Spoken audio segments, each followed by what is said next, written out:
Hey, and welcome back to the channel. It's TheSketchMonkey here, and things are about to get a little crazy because this right here is the new Ford Mustang Mach-E 1400, and the number 1400, I guess you can guess what it stands for. It's of course 1400 horsepower, and they all of course come from an electric power source. So a lot of you have been sending me DMs asking me to make a video about this car and sharing my opinion on it, and that's what I'm going to do.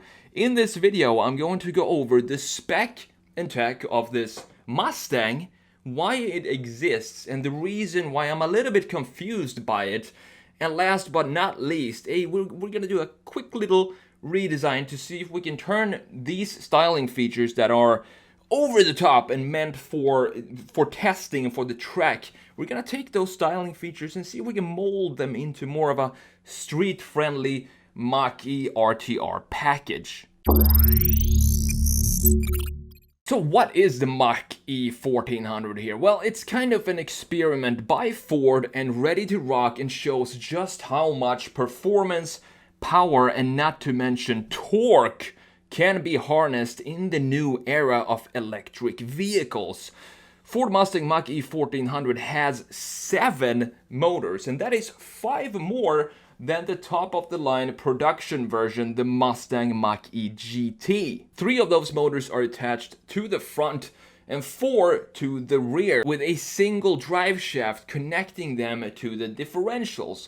The car can be set up and adjusted for everything from drifting to high-speed track racing. It was developed in collaboration with RTR and based on a Mustang Mach-E GT, of course.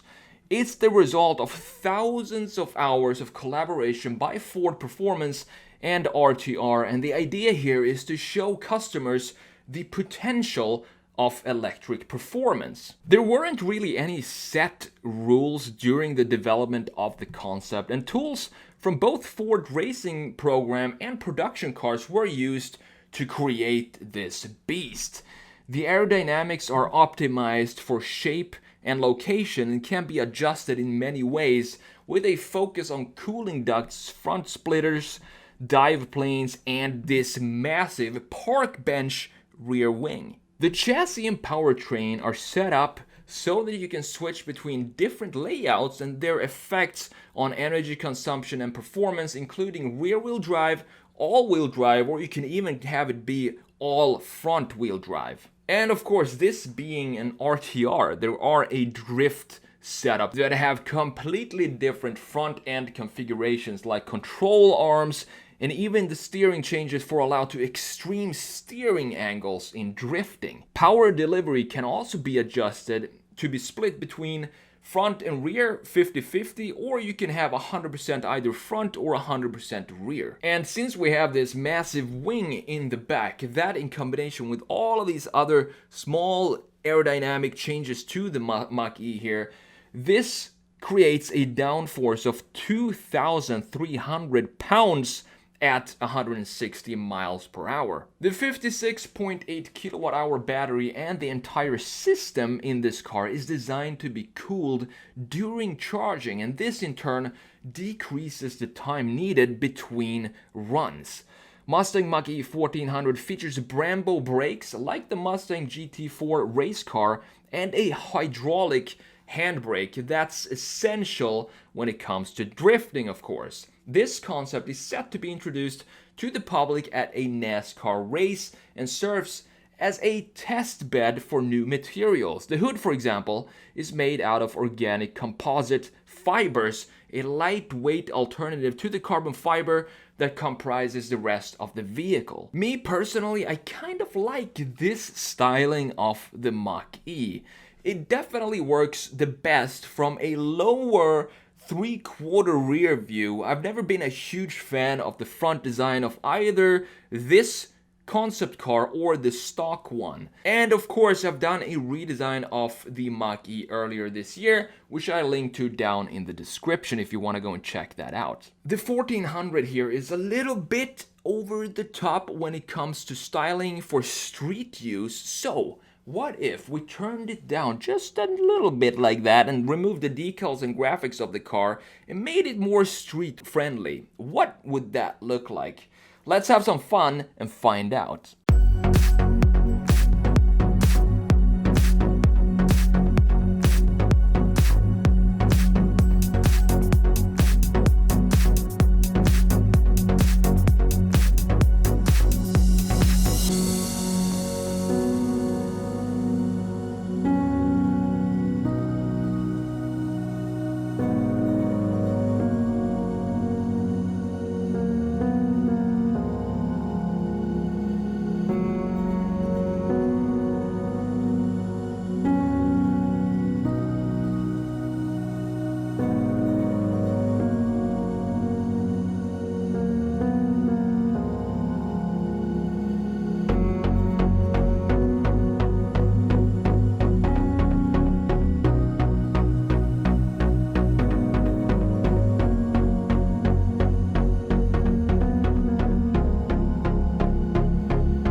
So with Ford investing more than $11.5 billion in electric vehicles worldwide, this is an interesting step of a future of high performance electric cars for the masses, because after all, this is called a Mustang, and this technology that they're experimenting with here, I'm sure this will be available in production cars in, let's say, closer to 5 years than 10 years. And of course, the first global electric vehicle for Ford being the Mustang Mach-E, and that can actually be ordered right now. However, this 1400 horsepower version is, to me, a little bit confusing, and here's why. Ford first took the name Mustang and slapped it onto a crossover, small SUV, or whatever you want to call it, which has already been talked about enough.